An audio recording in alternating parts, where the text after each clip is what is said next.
In 1871, amid the chaos and carnage of the Franco-Prussian War, a conflict that would reshape Europe and shatter the illusion of French military supremacy, a seemingly minor event unfolded near the village of Sedan. It appeared, at the time, to be nothing more than a tragic footnote in a doomed campaign. And yet, this single moment would echo far beyond the battlefield, leaving an unexpected legacy not in politics or warfare, but in fashion.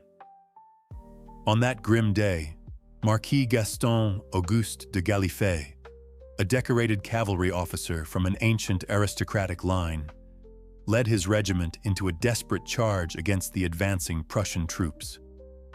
The air was thick with smoke and the roar of artillery, the ground soaked with blood and mud. Amidst the thunder of hooves and the chaos of clashing steel, Gallifet was struck by a single bullet. It tore through the din of battle with chilling precision, hitting him in the hip and throwing him violently from his horse. As his body crumpled to the earth, unconscious, it seemed to all that his fate had been sealed. When he regained consciousness, it was not to the familiar sounds of his men, but to the cold stillness of captivity. He had been taken prisoner. The news he received was devastating. The French had suffered a crushing defeat, and he was now a prisoner of war. Worse still, the bullet had shattered part of his hip joint, leaving his right thigh disfigured, twisted, and forever altered. The injury was not only agonizing but carried a cruel permanence. Yet Gallifet, steeped in the stoic pride of his class and profession, refused to be broken. To him, the wound was a badge of valor. He bore the agony of recovery with a quiet, almost defiant dignity. His suffering, though immense, was endured with the same discipline that had defined his military life. A year later, during the violent internal upheaval of the Paris Commune, a brief but bloody revolutionary government that arose in the wake of France's defeat, Gallifet was returned to France as part of a prisoner exchange. Though still recovering, he quickly resumed his duties. Some credit him with playing a decisive role in the suppression of the Commune, using a single cavalry regiment to bring swift and brutal order to the capital. At 41, in the prime of his intellectual and strategic powers, he was promoted to general of the cavalry. But behind this public image of triumph, Gallifet carried a private burden. The injury had changed his body, yes, but more deeply, it had changed how the world looked at him and how he looked at himself. His gait was uneven, his silhouette asymmetrical. In the gilded salons of Paris, where social currency was measured in appearances and charm, even the slightest imperfection could provoke ridicule. For Gallifet, whose military valor was now overshadowed by an altered frame and halting step, the hushed whispers and amused glances from society's ladies were daggers sharper than any blade he had faced in battle. What pained him most was not the laughter itself, but the quiet realization that he had become an object of curiosity rather than admiration. For a man who had stared down enemy rifles, the judgment of a Parisian drawing room proved a far more ruthless adversary. In solitude, he stood before mirrors, night after night, struggling to reconcile the image he saw with the man he once had been. He obsessed over the uniforms he once wore with pride, particularly the trousers, known as riding breeches or pantaloons, which clung to the leg like a second skin. Fashion, at the time, was mercilessly unforgiving. These garments, designed to show off the physique of a cavalry officer, now served only to expose his weakness. As the years passed, Gallifet withdrew further into himself. He distanced from courtship, from society, from pleasure. His world became smaller, more rigid. Horses remained his sole companions, symbols of a past glory. He redirected his passion toward training young officers, preaching discipline, loyalty, and patriotic sacrifice. France must raise her sons in the old ways, he insisted. Only then can she be great again. This austere vision found favor in a France longing for renewal. His stern convictions and reputation as an incorruptible patriot earned him the respect of the Third Republic. In 1899, he was appointed Minister of War. He entered government as he had entered battle, serious, focused, and unbending. He became known not just as a reformer, but as a man of results. Still, the weight of his personal sorrow never fully lifted.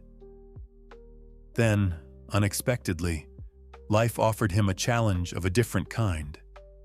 One afternoon, his old comrade Colonel Covencourt came to visit, bringing with him his daughter, the young and radiant Anmarie. She was the image of elegance and grace, her presence casting light into the shadows of Gallifet's soul. In her eyes, he saw not pity, but kindness. In her smile, not judgment, but curiosity. It was the first time in years he felt seen not as a wounded relic, but as a man. Yet with her departure came despair. How could a woman so full of promise ever accept someone so visibly broken?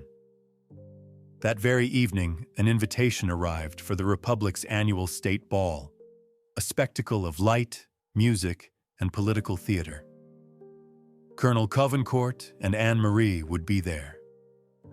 Gallifet faced a terrible choice: to retreat once more into the shadows, or to confront the world that had scorned him. That night, a decision was made. He would attend. What followed was a transformation born not of vanity, but of necessity. Working with his faithful aide and drawing upon sewing lessons from childhood, Gallifet began to design a new type of trouser, one that would conceal his deformity without compromising his dignity. He experimented with fabric and cut until he found a silhouette both functional and elegant, wide at the thighs to hide his injury, tapering toward the knee to preserve a military line. On the night of the ball, the Palace of Versailles shimmered under thousands of candles, each chandelier a galaxy of firelight. Music echoed through the gilded halls, blending with laughter, silk rustling, and the rhythmic tapping of polished boots on marble. When the herald finally announced his name, a hush fell over the crowd. Marquis de Gallifet entered with composure, dressed in full military regalia. But it was his trousers that drew every eye. They were unfamiliar, almost radical in shape, a blend of practicality and panache. Yet the man who wore them did so with such poise that the ensemble did not look odd, but inevitable. Anmarie gasped aloud. "Oh, General, how marvelous! This suit looks perfect on you." She curtsied deeply, her eyes sparkling with sincerity. In that moment, something shifted. Gallifet felt the armor of shame begin to crack. He had not only concealed his flaw, he had transformed it. In the face of judgment, he had redefined what elegance meant. Months later, Gallifet and Anmarie were married. The trousers he had designed in solitude now became a quiet sensation. Fellow cavalrymen began adopting the style, praising their comfort during long rides. Within a few years, they became part of the official French military uniform. By the time World War I erupted, Gallifets were worn across Europe, in France, Britain, Germany, Russia. The name, like the man, had endured. Gallifet died in 1909, surrounded by the family he never thought he'd have. Though history would remember him as a soldier and statesman, his most lasting legacy was stitched in cloth. Ironically, It was not a battlefield victory or a political reform that made him immortal, but a pair of trousers.